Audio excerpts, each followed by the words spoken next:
બધા મિત્રોને મારા જય માતાજી। તો આજના વિડીયોમાં આપણે જોશું વિષ્ણુ સહસ્ત્ર નામનો પાઠ। અંત વિનાના હજારો સ્વરૂપવાળા, હજારો ચરણ મસ્તક સાથળ બાહુવાળા પરમાત્મા તમને નમસ્કાર હો। હજારો નામવાળા અને હજારો કોટી યુગને ધારણ કરનાર એવા શાશ્વત બ્રહ્મ પુરુષને નમસ્કાર હો। જેની નાભીમાં કમળ એવા ભગવાન વિષ્ણુને નમસ્કાર હો। જન્મમાં શયન કરનાર શ્રી વિષ્ણુ ભગવાનને નમસ્કાર હો। હે કેશવ, હે વાસુદેવ, આપને નમસ્કાર હો। જે વાસુદેવની વાસનાથી ત્રણેય લોક વાસનાવાળા છે અને જે સર્વ પ્રાણી પદાર્થના નિવાસ સ્થાને છે એવા વાસુદેવને નમસ્કાર હો। બ્રહ્મ સ્વરૂપ અને સૌ બ્રહ્માંડનું હિત કરનાર એવા દેવને નમસ્કાર હો। જગતનું હિત કરનાર શ્રી કૃષ્ણને નમસ્કાર હો। ગોવિંદ સ્વરૂપને નમસ્કાર હો। જેમ આકાશમાંથી પૃથ્વી પર પહેલું પાણી સમુદ્રમાં જાય છે તેમ બધા દેવોને કરેલ નમસ્કાર ભગવાન કેશવ પ્રતિ જાય છે।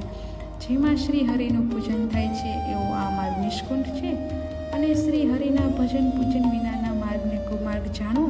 બધા વેદો જાણવાથી જે પુણ્ય થાય છે અને સર્વ તીર્થ યાત્રાથી જે ફળ મળે છે તે સમગ્ર કુળ દુષ્ટોનો નાશ કરનાર શ્રી વિષ્ણુ ભગવાનની સ્તુતિ શ્રદ્ધાપૂર્વક કરવાથી મળે છે। જે મનુષ્ય શ્રી હરિના મંદિરમાં નિત્ય 3 વાર પ્રભાત, મધ્યાહન અને સાયંકાળે 2 વાર કે 1 વાર પણ આ વિષ્ણુ સહસ્ત્ર નામનો પાઠ કરે છે તેના સર્વ પાપ કર્મો નાશ પામે છે।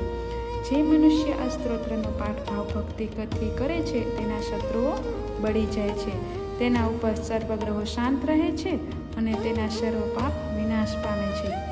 જેણે શ્રદ્ધા ભક્તિપૂર્વક આ સ્તોત્રનું ધ્યાન કર્યું કે શ્રવણ કર્યું કે પાઠ કર્યો તેને સર્વદાન આપ્યા અને દેવોની રૂડા પ્રકારની પૂજા કરી એમ સમજવું। જે મનુષ્ય દરેક બારસને દિવસે મારી સમીપ આ વિષ્ણુ સહસ્ત્ર નામનો પાઠ કરે છે તેણે આ લોક પરલોકમાં કોઈ પણ ઠેકાણે ભય રહેતો નથી અને તેના કરોડા કલ્પના પાપ ધીમે ધીમે બળી જાય છે।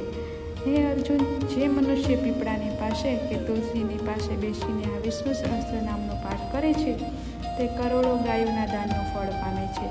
વળી જે મનુષ્ય નિત્ય શિવાલયમાં અથવા તુલસીના વનમાં બેસીને નિત્ય શ્રી વિષ્ણુ સહસ્ત્ર નામનો પાઠ કરે છે તે મોક્ષને પામે છે એવું ચક્રધારી ભગવાનનું વચન છે।